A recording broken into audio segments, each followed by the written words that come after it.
Une page de transport dans cette édition.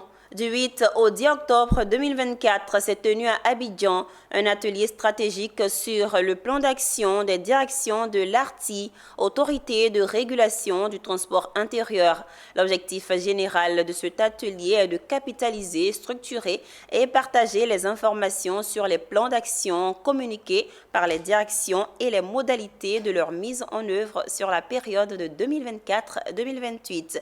Le récit de Mondésir Nascimento. Selon un adage, la route du développement passe par le développement de la route. Autrement dit, sans développement des transports, pas de développement économique.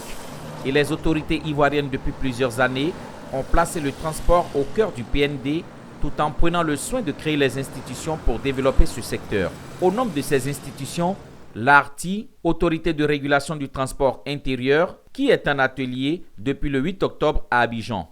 L'objectif général de cet atelier est de capitaliser, structurer et partager les informations sur les plans d'action communiqués par les directions et les modalités de leur mise en œuvre sur la période 2024-2028.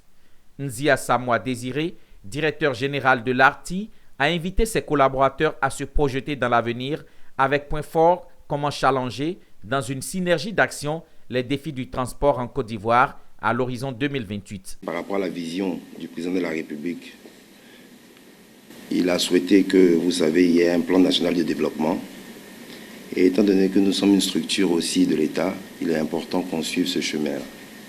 C'est ainsi que nous avons initié, depuis le début de l'année 2024, une feuille de route que nous avons commencé bien évidemment à mettre en œuvre. Aujourd'hui, c'est une feuille de route quinquennale, c'est-à-dire qui va aller jusqu'à 2028, c'est ça. Et donc aujourd'hui, nous nous retrouvons ici pour finir cette feuille de route. Et vous savez, toute feuille de route va forcément dégager ce qu'on appelle un budget, forcément. Donc il y aura, on va travailler sur le budget de 2025 à venir, que nous allons présenter au Conseil de régulation. Et aussi, nous allons travailler sur les activités de 2026, 2027, 2028. Et vous savez, une feuille de route, donc sachez que ce n'est pas statique. Forcément, à un moment donné, il y aura toujours chaque année la revue de la feuille de route. L'autorité de régulation du transport intérieur ARTI est une autorité administrative indépendante créée par la loi numéro 2014/812 du 16 décembre 2014. Dotée de la personnalité juridique et de l'autonomie financière, l'ARTI est chargée d'exercer pour le compte de l'État la régulation du transport intérieur dans les secteurs routiers, ferroviaires, pluvio-lagunaires, lacustres et maritimes en ce qui concerne le cabotage.